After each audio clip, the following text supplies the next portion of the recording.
നമസ്കാരം. രാഷ്ട്രീയ കോളിളക്കങ്ങൾക്കും അണിയറ നീക്കങ്ങൾക്കുമൊടുവിൽ കേരള പോലീസ് സേനയുടെ തലപ്പത്ത് വൻ അഴിച്ചുപണി നടത്തുമ്പോൾ തെളിയുന്നത് രമേശ് ചെന്നിത്തലയുടെ തന്ത്രപരമായ പോലീസ് നയം.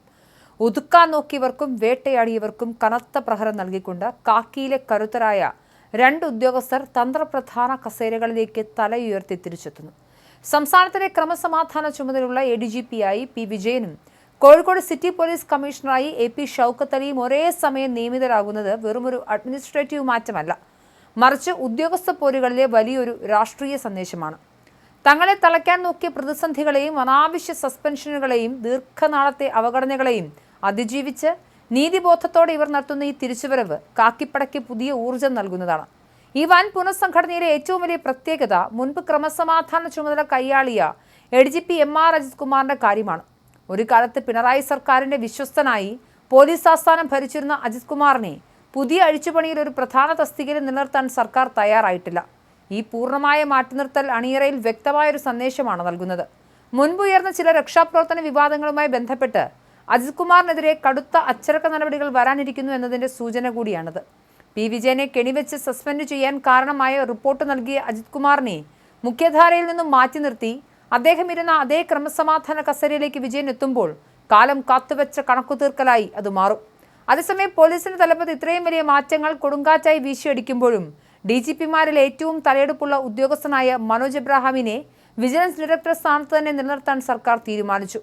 ഭരണ മികവിലും സൈബർ സെക്യൂരിറ്റിയിലും മാറ്റി നിർത്താനാകാത്ത പ്രതിഭയായ മനോജ് എബ്രഹാം അടുത്ത സംസ്ഥാന പോലീസ് മേധാവിയാകാൻ ഏറ്റവും കൂടുതൽ സാധ്യത കൽപ്പിക്കപ്പെടുന്ന ഉദ്യോഗസ്ഥനാണ്. അദ്ദേഹത്തെ വിജിലൻസിൽ നിലനിർത്തിക്കൊണ്ട് വരാനിരിക്കുന്ന വലിയ സ്ഥാനക്കയറ്റത്തിന്റെ മുന്നോടിയാണെന്നാണ് സൂചന. എന്നാൽ സീനിയോറിറ്റിയിൽ ഏറെ മുന്നിലുള്ള മുതിർന്ന IPS ഉദ്യോഗസ്ഥനായ യോഗേഷ് ഗുപ്തയ്ക്ക് ഇത്തവണയും പോലീസിലെ മികച്ച പദവികളോ തന്ത്രപ്രധാനമായ വകുപ്പുകളോ നൽകാൻ സർക്കാർ തയ്യാറായിട്ടില്ല. നിലവിലുള്ള റോഡ് സേഫ്റ്റി കമ്മീഷണർ പദവിയിൽ തന്നെ അദ്ദേഹം തുടരട്ടെ എന്നാണ് സർക്കാരിന്റെ തീരുമാനം. ഈ അഴിച്ചുപണിയിലെ മറ്റൊരു ചരിത്ര നീക്കം AP ഷൗക്കത്ത് അലിക്ക് കോഴിക്കോട് സിറ്റി പോലീസ് കമ്മീഷണറായി ലഭിച്ച നിയമനമാണ്. കൺഫേർഡ് IPS ലഭിച്ച ജൂനിയർ SP-ആയ ഷൗക്കത്ത് അലിയെ കോഴിക്കോട് പോലുള്ള ഒരു വലിയ കോർപ്പറേഷൻ സിറ്റിയുടെ കമ്മീഷണർ സ്ഥാനത്ത് നിയമിക്കുന്നത് കേരള പോലീസിന്റെ ചരിത്രത്തിൽ തന്നെ ഇതാദ്യമായാണ്. സാധാരണ നിലയിൽ സീനിയർ IPS ഉദ്യോഗസ്ഥർ മാത്രമിരിക്കുന്ന ഈ കസേരയിലേക്ക് അസാധാരണമായ അന്വേഷണ മികവും മലബാറിലെ രാഷ്ട്രീയ ക്രമസമാധാന പശ്ചാത്തലങ്ങളിലുള്ള കൃത്യമായ ധാരണയും മുൻനിർത്തിയാണ് ഷൗക്കത്ത് അലിയെ സർക്കാർ നിയോഗിച്ചിരിക്കുന്നത്. ജൂനിയർ ഉദ്യോഗസ്ഥനാണെങ്കിലും അദ്ദേഹത്തിന്റെ അനുഭവ സമ്പത്തിന് മുന്നിൽ സീനിയോറിറ്റി നിയമങ്ങൾ വഴിമാറുകയായിരുന്നു. സംസ്ഥാനത്തെ ക്രമസമാധാന നില അതീവ സങ്കീർണമായ സാഹചര്യങ്ങളിലൂടെ കടന്നുപോകുന്ന ഈ വേളയിൽ പി വിജയനെ പോലൊരു ജനകീയനും ദീർഘവീക്ഷണമുള്ളതുമായ ഉദ്യോഗസ്ഥൻ ക്രമസമാധാന ചുമതലയിലേക്ക് വരുന്നതും ഷൗക്കത്ത് അലി ചരിത്ര നിയമനവുമായി കോഴിക്കോട് സിറ്റിയുടെ നിയന്ത്രണം ഏറ്റെടുക്കുന്നതും പോലീസ് സേനയ്ക്ക് പുതിയ ഊർജ്ജം നൽകും. രാഷ്ട്രീയ അക്രമങ്ങൾക്കും ഗുണ്ടാവിളയാട്ടങ്ങൾക്കും പലപ്പോഴും വേദിയാകാറുള്ള കോഴിക്കോട് നഗരത്തിൽ ഒരു വിട്ടുവീഴ്ച തയ്യാറാകാത്ത ഷൗക്കത്ത് അലിയെ പോലൊരു ഉദ്യോഗസ്ഥൻ എത്തുമ്പോൾ അത് അക്രമികൾക്കുള്ള ശക്തമായ മുന്നറിയിപ്പാണ്. നിയമത്തിന് മുന്നിൽ രാഷ്ട്രീയ നിറങ്ങൾ നോക്കാതെ നടപടിയെടുക്കുമെന്ന് അദ്ദേഹത്തിന്റെ മുൻകാല ചരിത്രം തന്നെയാണ് കേരളത്തിന് ഇനി പ്രതീക്ഷ നൽകുന്നത്.